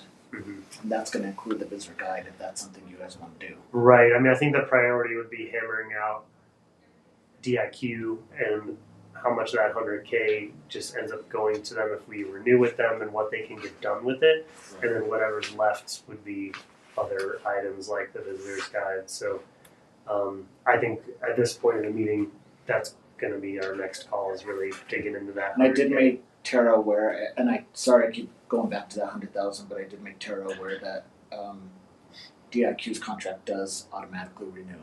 Right. Within 30 days. Yes, so that is something you guys need to think about. We're getting close to December. That $100,000 ain't going to go very far at all. No. So. It sounds like you guys are talking about that on Friday, right? Yes. So yeah, I mean, in terms of the visitor guide, I would like to get it. We might as well refresh it. And if it ends up being the case that we just can't get it done in the budget, so be it. I mean, most of that content is already represented on the new website. Right. So yeah, it wouldn't be the end of the world. Okay. Anybody else? I kind of just dominated that. No, I agree. No, it's low priority and both on calendar and expenditure. Cool. Agree. All right, so we'll look to update that if possible. Next item, gravel guide update. That's you, Kyle. Okay, so I spoke with Stephen from the Gravel Adventure Field Guide group. He and Juan, of course, are the people who created that initially. Had a good conversation with him. I think at some point, if we get serious about the decision, he and Juan would like to come speak with us. We can decide if that's necessary or not. I did also talk with Cherry Road about doing the whole thing over again with them. So Stephen came back with a quote of between 26,000 and 35,000 to print 14,000 copies. He believes they could get that done, I think, sometime by June. But Cherry Road came in at half that. They would resell the advertising, obviously use that money to put toward it, and that would cover offset some costs. But they came in at 13,000. They need a 3-month lead time, it sounds like. And could do it in a similar size, in a glossy paper, which would be a little bit different from the existing one. Obviously, we wouldn't have the website support, which is, of course, Stephen made the case for, sticking with them. That would be the big selling point, is that they would promote it and, they would keep 4,000 copies and hand out on their own. So I think that's what we're looking at. I can always RFP this with a couple other printing houses, but Cherry Road, obviously we have some locals like Lainey Parker who could be involved in that and help do the advertising locally. But that's kind of what we're looking at. I think if we stay with the Adventure Travel Field Guide or Adventure Field Guide people, the selling point there is, of course, the original one came from Trinidad, right? That's where it started. There is, a bit of cachet with that. And then sort of being, remaining part of that team. But it's going to be much costlier. I don't know that for guides that we want to hand out, it makes sense to go that route, but I definitely want to talk it through with you guys. But for half the cost, we can do the same number of guides. We would lose the website presence, and we would lose, that original team's push for it. Yeah, I do think that is a pretty significant value that we shouldn't overlook. They have well over 10,000 Instagram followers, for example. That's way beyond any of our reach on the city pages. They haven't featured Trinidad as much lately. This would be a great reason for them to bump that back up. Also, I believe it is going to be the 5th year anniversary of the original publication, which is a great time to capitalize on that with them to say, hey, check it out, back to our roots. We got a refreshed guide out. So just something I was thinking about. It is a lot more expensive.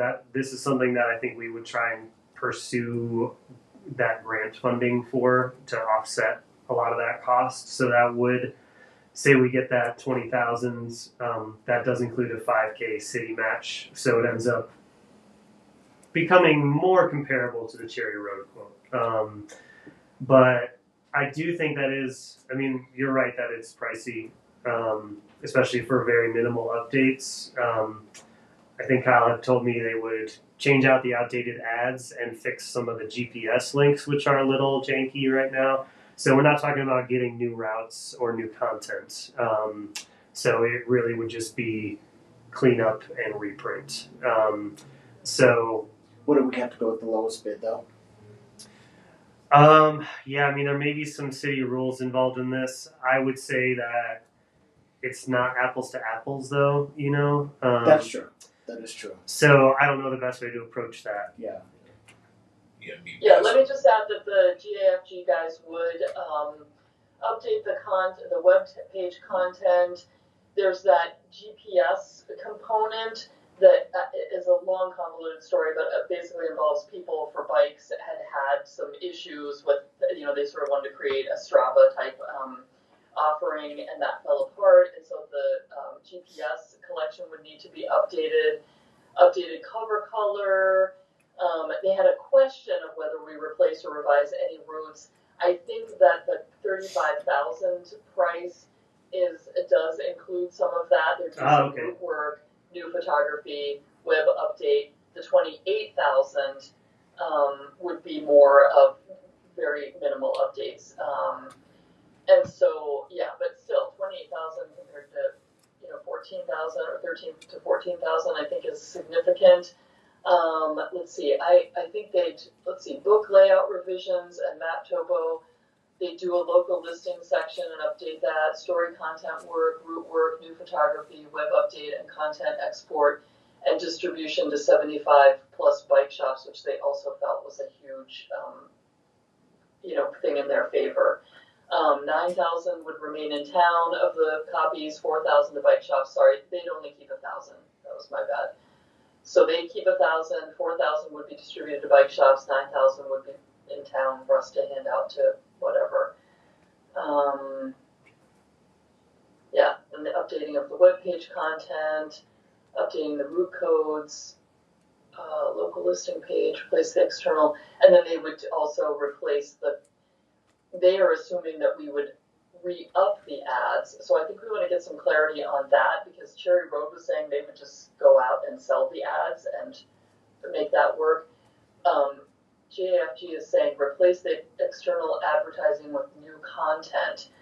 And they made a list, and I'll share this with everybody, but they made a list of content they would update the ads that exist. So I think that's assuming that all of those ads would be re-upped. But I don't have clarity on who would be selling those ads or going to visit the entities. Gotcha. Yeah, I was wondering if the ads are sold by Gravel Guide, for example, or by us, like, does that offset our cost? Otherwise, why even have ads? Like, some local listings make sense because it shows you what else you can do in town. But that doesn't necessarily need to be advertising. So I'll get some clarification from staff on whether or not we have to take the lowest bid, but I see your point. Yeah, probably best bid situation for you to evaluate what you're getting. Right. yeah, my biggest question mark on the Cherry Road is, like, can it be a true replacement? Like, things like the GPS links, is that something that they understand, exactly what they are replicating and getting into? So, yeah, I don't know. Obviously, budget is going to be a huge factor in all of our efforts here for quite a while. So I appreciate you getting the extra bids there, Kyle. I kind of feel like we should keep building on things that we have instead of reinventing them all the time, though. So that's kind of my 2 cents. Is I would, if we can find the money for it, I'd rather go back to the well with the field guide folks and keep building on that machine that's already there. I think there's a lot of. My only question about that is, if we continue down that road, we are always beholden to it, right? Like, the question's going to be, once we keep going with them, are we sort of locked into continuing to go with them? Yeah, I mean, maybe the landscape looks a lot different in another 5 years. Like, if this is enough copies to tie us over for that same length of time, gravel may or may not be what it is today. Those things shift, and so we would just have to revisit at that point. But yeah, I mean, you and I talked about this a little bit, sidebar, just in terms of also managing those relationships and the machine that they have out doing. And I don't want them to be going scorched earth on Trinidad and using their own influence in a negative way. I know that, again, makes it sound like we're hostages or something, but I instead of calling it something like that, I'd rather keep, like, building together, I guess. But yeah, I don't know if we can carve out that amount of money right now anyway, unless we are able to win that CTO grant. So that could be a moot point.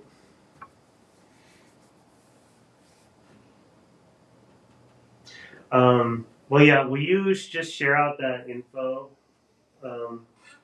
Kyle, if you're able to, so we can have that. Yeah, Cherry Road was still lagging on getting paper cheaper costs, and so they wanted to give us a firm quote. So they're supposed to have that to me by the end of the day. I was actually texting with them this morning trying to get them to send it over, but I think by end of day I'll have that, and then we can really dig deeper on it. Cool. Do you guys have any questions, comments on gravel guide? Is this something you would even want to do? We've talked about it a few different times here, but it's a good chunk of change. Yeah, it feels like a significant chunk, as Kyle outlaid it, when you have a $100,000 budget. And the only way I could see us being able to do that is with one of those grants from OEdit, whichever one we use for that. One of them requires no match. The other does require some match. I'm meeting with OEdit next week. I could get some more. Yeah, that'd be cool. I believe it's the tourism marketing grant. There's the marketing and the management grant. Yeah. Yeah, it's 4-1 if we get the marketing grant. Yeah, I think that's the one that we had earmarked. That was potential publications. Yeah, marketing collateral, so print digital brochures, visitor guides, posters, maps. So we could also use that for our visitor guide if that's the move instead of this.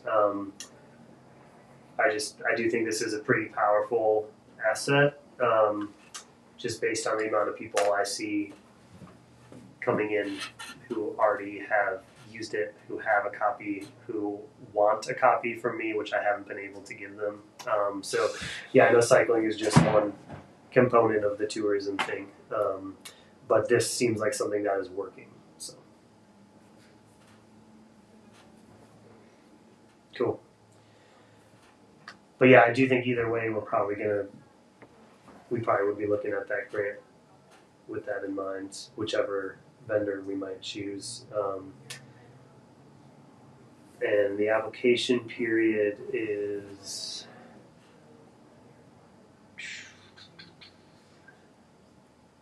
next year. Yes, so 2026, summer 26. Quite a timeline here. Yeah. So yeah, not super high priority. The discussions have been open, so we need to keep everyone apprised on that. But we've got about 6 months to get our act together on that grant if this is what we want to pursue for it. All right, sweet. Any last items on that before we chug on? Cool. We're almost through. Last thing I had here was social media and also media pitching ideas for the current and next quarter. So this was just pulling together a list basically to hand off to DIQ from the board in terms of what we would want them to spotlight. So both featured on social media, also to Kyle's drum beating, reaching out to journalists and media outlets to say, hey, this is going on in Trinidad. Would you feature us in whatever things you might be pulling together? So does anybody have anything we want to put out there in the wilds? What's going on in the next couple of months? I don't know what the city's doing for the holiday season, based on what the city manager has said. We of course have the Christmas parade, and Santa comes. That's an annual thing. I heard discussions about a winter fest. We tried to do one a couple of years ago.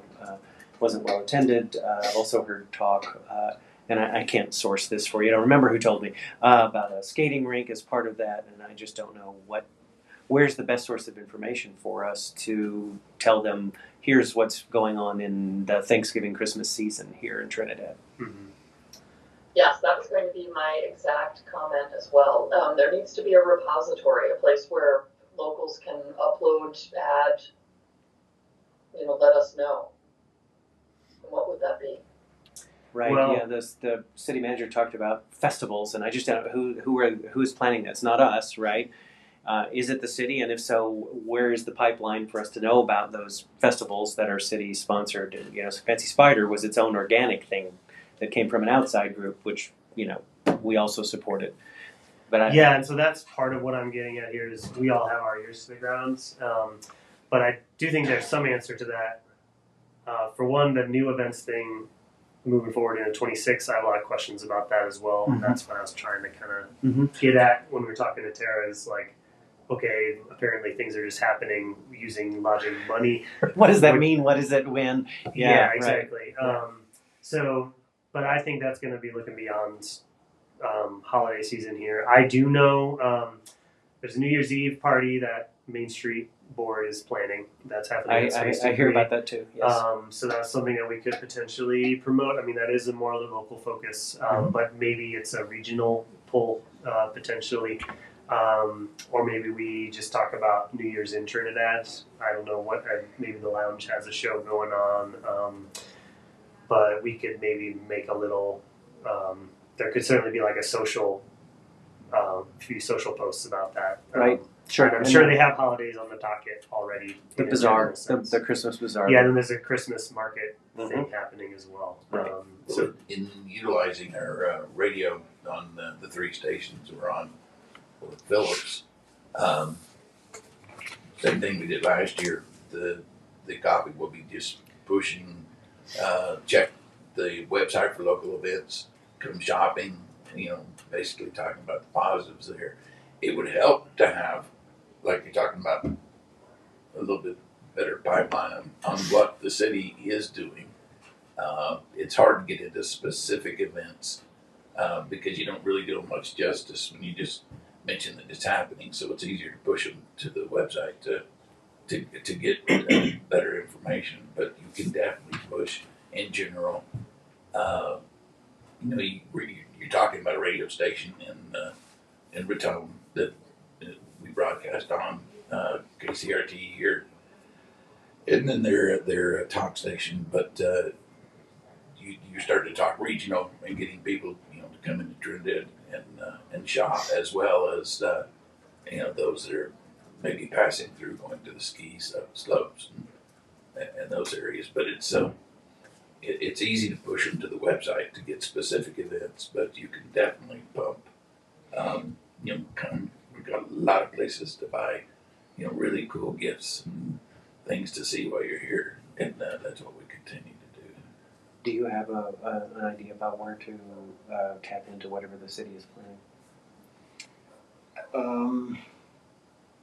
Besides the event calendar, Yeah, so the event calendar yeah, has some of this stuff represented Which event calendar we're talking? on the Visit Trinidad. Visit Trinidad. Okay. And there's this new holidays webpage.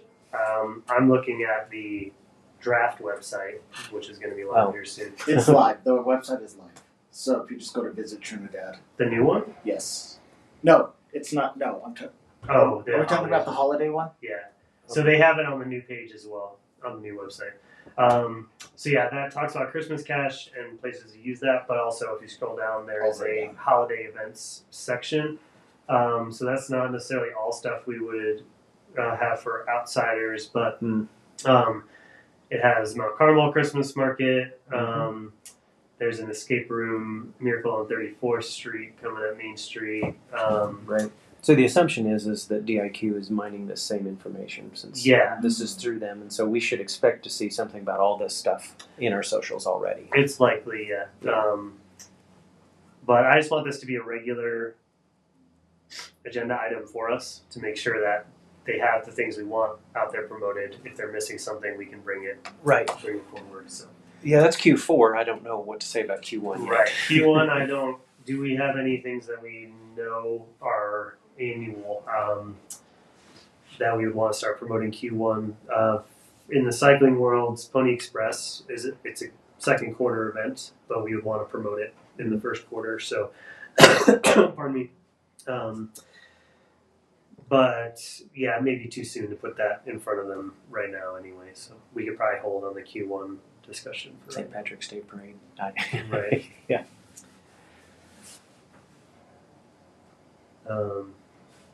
Okay. Well, it sounds like we don't really have anything else. She's shaking her head. Nope, not for me. Cool. Yeah, I mean, I think like the Parade of Lights, holiday market, New Year's Eve party, those are good things to throw out there that are also city sponsored, so worth promoting. Sweet. That's all for new business. Last thing before miscellaneous was the grant reports. Those are in the drive for our perusal.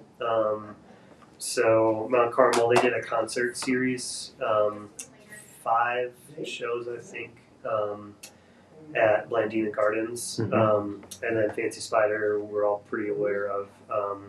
So yeah, part of for our new board members, part of the grant process is that we request a report back afterwards with things like estimates on visitation and economic impact. So it's something that we need to keep tabs on as we're reevaluating repeat applicants, just determining if we spent that money wisely and if it was a well-managed event and all that. So, so definitely take a look at those if you haven't.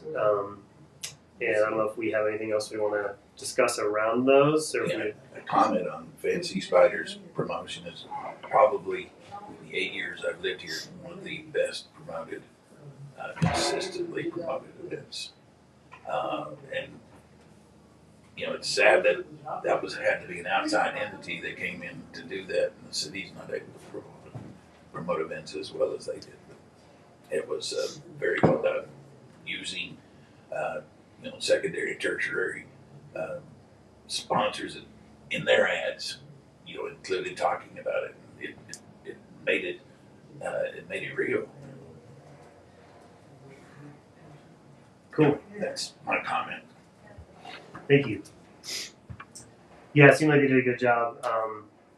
As I already kind of was mentioning to Tara there, that's one that I'd like to see us carve out significant budget to support next year, assuming that they apply to a grant. So, so yeah, we do have to do some discussion around grant funding in general, looking ahead to this budget and what our process is going to look like. As long as we're talking grants, we might as well shout that out real quick. So yeah, I know Eric, you had sent out a note looking to follow whatever process we would have for Main Street Live, and then Victor, you recently, or Veronica reached out to me asking about what the process was for Trinidad Art Fest. So they're looking ahead to next year already. We do have our 18,000 remaining, so I don't know if we want to go ahead and put out a final posting saying last call for 2025 grants, or if we want to just see if anything comes in and roll that into next year. That would be our our call to make. But broadly speaking, Victor, I think I copied you in an example grant application when Veronica emailed me. So we can, for starters, just kind of replicate that, and we can discuss as a board if we want to just proceed as we have. So that's a paper or web form application, just information about the event, how they plan to spend the money, etc. And then we've mentioned to you guys we had begun developing a scoring rubric, so we would all receive copies of that application, review it ahead of a board meeting where there's an agenda item to discuss that application, fill out the rubric ahead of the meeting so we have the scores in hand. You know, then we would talk about it, figure out what that dollar amount is according to the scores, and then formally vote to recommend that dollar amount. That deflects the conflict of interest concern by. Yeah, having scoring for sure is a good one for that, and actually probably worth sending a note to Tara about that specific thing, that we have a rubric already developed. Yeah, to give her some subject matter on that.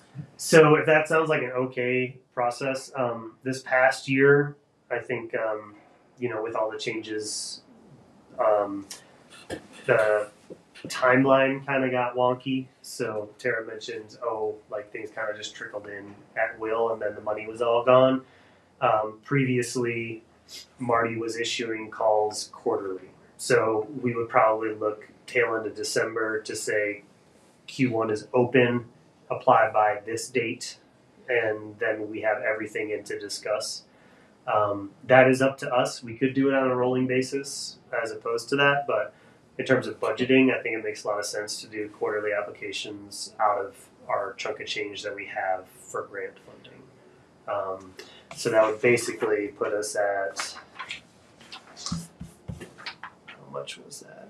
Local event funding, it was $100K, so 25,000 per quarter. And if we don't allocate it, obviously it rolls into the next quarter. I'm sure we see more events in Q2, Q3 than any other time. So I don't know if we need a motion or something to do it, but that, to do it quarterly. If it matters now, but not knowing, what ordinance we're going to be under or even if we're going to be here. But I think that would be a good idea. As far as the 18,000 we have now, I think, see what comes in, and if nothing comes in, you roll it over. any thoughts, Eric? Well, yes. I mean, and this, I'm conflict of interest. I'm now approaching you as a member of the public. The process for the organization for whom I work was very muddy to me last year. I applied for a grant. The application disappeared. Yes. So I reapplied in the spring. It was put in front of the council because this board was not functioning right, and there was a resignation of Marty, right? And so I made a direct appeal to the city council in June. They voted on it. Subsequently, I got half of what I asked for in July, and I was encouraged at that time to come back to this entity. Before I was a member of this entity. Then in August, I became a member of this board, and I saw where we were on expenditures, right, which is way above what it was. And I also saw at least the beginnings of that. The money that came into the LTAB was not being spent on really what its original intent was. I mean, there weren't very many people who thought, oh, this is perfect. This is exactly what the lodging tax is supposed to be used for, including some very vocal public citizens or public input about the doubling of the tax, given what had been done with the 3%. So I say that to say I understand it's a nuanced and a complicated process. Part of the complication is the fact that we may or may not break even, and this 18,000 that we've been talking about may or not be real. And I confirmed that with the city manager by saying, yeah, it looks like there's money, but. And she said, yes, but. So I say that as a person who is familiar with this, and I could have gotten all of this information by looking at city council meetings and whatnot, but as a representative of an organization that is in dire straits, financially very strapped, and I think that may have been what the city manager referred to when she said there are institutions here that we need to keep going so that when we do recover, they're around. I believe I'm one of those, or I believe I'm employed by one of those. I am going to apply for money whether or not there is money or not. And if I get told no, then I get told no. I just don't know where to go with that application. I sent you an email, and you quite rightly said, yeah, we don't really have money to spend. But I'm going to have to ask for it. It is an existential crisis for my organization. I can bring it to this entity and say, I'm going through the motions, and it's been on the agenda. You've declined it, or you're not going to do anything with it as an entity, or I can go straight to council. I don't want to bypass whatever the process is, but I cannot not apply for additional money when city council and mayor and other folks have encouraged me to apply, and we need it to survive. So, having said that, I don't know what the rest of you would want to do for this next agenda, since that's the next item on the agenda, And the chairman has mentioned, should we open it up for applications? Not just for me. I think yes. If we intend to, as this entity, to provide funding for these kind of events, then yes, we should open that up. What you're looking for too is funds to finish out the year, right? Yes. And now I'm going to come back as a member of the LTAB and respectfully let you guys make the discussion. Well, so regardless of any, or aside from any decision potentially made, that gives us a great dry run with our new city staff, with the new board seated, to go ahead and get a grant application in and evaluate it. So, the timing wise, it's good. Before we can evaluate, I think we'll need better clarity on the 18,000, if it's actually there or not. And maybe we approve, with contingency that the fund exists. So I would say the next steps would be, Victor, if you can replicate that grant application and update it accordingly. There are outdated web pages right now, so like I found that from a 2020. Well, the example I sent you was a 2024 rodeo grant application, but I found on the city website, whenever Marty had posted the 2023 application windows, that's still live Yes, right now. it is. It's on the grant page. So if we can get that all updated, so it says 2025, it has a link to the new application, you'll probably be the primary city contact for that. So as apps are coming in or if people have questions about the process, that would be hitting your desk. So if that sounds okay to you, that's basically replicating what we already had in place. And then if we need to update the process after going through it, we can make those decisions as a board. But I think overall it was a good way to administrate it. Gets everything on paper. There's a follow-up process. So mostly just making sure that's all clear on a website. So if a local org is out searching, they can find it pretty quickly and see the steps involved. I'll work on that today and hopefully have a draft for you guys next week. Cool. Just for you guys to look at, That and sounds then good. open it up for the month of December. Cool. Yeah, and I don't know if we want to go ahead and have if you want it all like paper or if you want to have a digital version. I feel like all those fields could be put onto a form. And yeah, that way you don't have to just be like digging, you dealing with paper all the time. And multiple copies of that. Right. Yeah. And then I will look at the scoring rubrics. So I'll get with Amanda to see about if she can send me the Google forms that she was using for that and the Google spreadsheet she had. That's a former board member who had taken point on developing that. So we can adjust the rubric scores as we go through this as well. But I'll share that out for the next meeting too. So. Cool. Kyle, do you have any thoughts on grant process moving forward? No, I think all of those points are valid, and I think that makes sense. I appreciate Eric recusing himself, moving to the side there. I like that little move. Yeah, that all makes sense and is the sound way forward. Cool. Yeah, definitely take a peek at these grant reports because that's something else to keep in mind as we're talking about process is like, is that what we want it to look like? Did these two folks do a good job of that? Like, would we want to see different information? Because the more specific we can be with people, the better for the reporting as well. And that also helps us evaluate the events. So take a look at those. If you can't find them, hit Victor up using the drive. But they should just be in a folder in there. So yeah, check those out for sure. And with that, any miscellaneous board member items before we close out? I just wanted to let you know I will not be at the next meeting. I'm on vacation and I'm taking actual days off and going and hanging with my family, so I will not be able to be at that meeting, please. And then the December 2nd meeting, I think it is, I will be still on the Zoom because I'll still be here in Florida, but I'll be at that one. Okay. Cool. Thanks, Kyle. Really quickly, do you want to keep 2 meetings, or do you guys want to downsize it just to the one?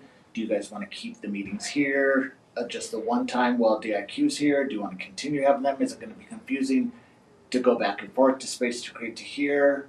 Thoughts? I'd rather keep them here. The Wi-Fi seems to work. Yeah, this worked out great. Yeah. And we might as well just hold the same location.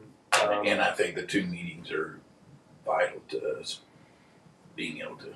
Yeah, for now, I Right. think keeping it at 2, we're still hammering out a lot of Okay. process We're details. and- chewing on an elephant one bite at a time. Yeah, and so, after we get through a lot of this budget talk and stuff, and at that point we'll be rolling into Q1, maybe we can bring it down to 1, but Okay. I mean, so far all of our meetings have been just jam-packed. Yeah, we're over every time. Yeah. Yeah. So, so obviously we have the work to do for now, Right. so. I'm kind of glad that DIQ was here early and they got to hear the budget numbers, I guess, right? So I didn't want them to. I know, but I mean, yeah, it was what it was. Yeah, totally. And as Tara said, it's all public record. That's And right. We're obviously, if they weren't here, you're going to go back to them on Friday and say, "Hey, we're talking about budget. This Well, is less what of we a have." surprise. Yes. You know, Yes. right. And they heard it from the city manager, not from us. We're not mad. You know, this is what we got, right? And I don't think there's really nothing they can do for $100,000 that they're willing to stay on for. So Oh, We you got guys don't think they'll just drop? yeah. And what I'm thinking is we're gonna have to start. I will have to start doing the website. Then you guys will have to start considering ads. Where you guys want the ads. Mhm. So this is where you guys are gonna come into play as far as deciding what exactly is going to be advertised and what kind of platform, whether it's still Facebook, whether it's YouTube, whether it's Google, what you guys want to see, what kind of content. So this is going to be a heavy burden on you guys. Yeah, but we've got copious data on what they've been able to do that works in the online world, since that's been their focus. Yeah. Well, I'll be curious to hear what they say. I'll report back on Same. Because, yeah, obviously if they don't think that juice is worth the squeeze for them, it is what it is. But there's a lot of stuff we could keep rolling at relatively low cost, and hopefully they would see the value in maintaining an account for, I mean, even if it's 2 years out. Mhm. And we may have 100,000, but I don't think it would be wise to then turn that whole 100,000 over to them. I mean, that would basically give them what, 25, maybe 25,000 if you budgeted a quarter of that. To give them as an incentive, say, hey, look, this is what we can give you. Right. But that's not a drop in the bucket for them to even. If it was the full 100,000, maybe they would stay and do a little something. But Well, we're being billed, so they didn't get that full 200 and whatever it is that we've paid them all in one lump sum either. Yeah, that's something we probably will need to discuss too, is like, if they're gone, what does that can we look get a like? transitionary period where it's a payment for a Q1 where they help train you up or whatever? Mhm. I did have a training on the website, so I'm pretty comfortable with that. Yeah, a lot of that I can content go- updates should be pretty straightforward. Yeah, that's pretty easy. And those are things that the board can potentially help with as well in terms of execution. I mean, if we're going to be a full-on working board, I'd rather not be managing ads. Right. Same. We But also you have, guys we also will- have local vendors And you guys who will can have do full this for control far over- less than DIQ. Yeah. Sorry, you guys will have full control over the ads and where they're going. So Well, in whether it's radio, whether it's Google, whatever. we were put on the boards for our expertise, and I think all four of us have some expertise in one area that we may have to step up, and at least until we get caught up and have bigger budgets. The administrative cost of hiring outside eats up too much of what we have to work with. Yeah, I mean, I have concern over maintaining same level of quality, looking internally or locally. Yes. But obviously, we got to do whatever we got to do. Yeah. So we'll have to navigate that for sure. I definitely would like to send an email out maybe on Friday to everybody, but definitely an update at the next meeting. Yeah. But, I'm curious to see how they're gonna Right. respond to it. Mm-hmm. Anybody want to come to the meeting? No, I'm just kidding. I mean, potentially, although Friday's tough for me, but I think it's worth maybe zeroing in on like what would priority be in terms of if they can stay on for some amount of the 100K. Like what are the things that we absolutely want them to keep managing? Like where they've been successful. I feel like a lot of the website management stuff, we probably could go ahead and get it. Like the content's there, it's going to be additions or edits. And like I could probably even sit down and help you with that. It's a WordPress site. It's not too difficult that'd to be mess great. with that stuff. So like if that, whatever we can offload from them that makes sense, where are the areas where we need them the most. And so a good example would be social. they have a dedicated social person on our accounts. Well, I don't know if she's dedicated, but we have a social person, Ashley, who's out producing all this content. It does seem to be performing pretty well and kind of increasingly well. So it'd be too bad to pull the plug on that as it's starting to grow. But that's something we could probably check out. So sorry, guys. No, it's I gotta cool. go. It's a long meeting. I've only budgeted 2 hours for this, and I've got people hammering me Go do your to thing. get into a different meeting. I'm so sorry. No, phone call. But thank you, and I'll miss you guys next time, and I'll see you on the 2nd. Thanks. All right. Bye. Thanks, Kyle. Have fun. Have a good Thanksgiving. Thanks. I think their grant services might be very helpful. I guess we don't have a quorum anymore, but we're not voting on anything. Right now, we're just kind of chatting. Yeah. about I think their grant services might be money well spent because it actually gets something back to us. Right, and we do have that grant in mind coming up. Yep, right. And they have some level of relationship with the CTO. So Yes, they do. yeah. To me, it'd be social, and then the digital ads are relatively technical and time consuming. That's an area that expertise is pretty useful. So yeah, if we can find a local who could hand that off, both of those items for low cost, that social and the ads, that's like a bulk of things right now. I think we could even do stuff like that newsletter internally relatively easily. So I think so too. I think one of the things that we've been talking about ever since we started talking is what the return on investment is, and that really razors in on that from DIQ, right? Is what exactly can we get out of this most bang for the buck, since our buck has been reduced by 200% or so. I also just, I want to be mindful of overloading Victor. I don't know how things are going for you. You should figure you're pretty well up to speed now, and we are going into slow season here. But you still have to manage space to create. I don't know how full your days are. So some level of how comfortable are you taking on a bunch of additional marketing tasks on the city's behalf? I would just have to block out specific days for it. And we need to push to get our fifth board member in. Obviously, wait to see what they're gonna, if we're gonna have board at all, but get that person in and try to recruit someone that again has expertise and stuff where they can help him. That is something that is probably worth noting for Tara and Council's discussion is if we don't have an agency at all anymore moving forward, everything is up in the air, and if there's no board, it falls entirely on you. City staff has no idea what's been going on in terms of the DIQ efforts, yourself excluded. So that's a huge change to make very quickly, where all of a sudden we would go from a marketing machine to nothing overnight, and no one who knows where all the pieces are. So I just think that would be unfortunate. Yeah. And it would make your life a lot harder too. Yes. Congratulations. You get All right. Well, yeah, that's kind of meandering. You just noted about the voting. We haven't really been doing much voting at all. I probably need to do a better job of process there. I mean, we haven't had a ton that we've formally recommended one way or another, but mostly we've just been talking things through. So I think we need to maybe push towards getting specifics and Robert's rules. hand those off. Yeah. Well, we do at the beginning. Oh, sure. All right. Any other miscellaneous items?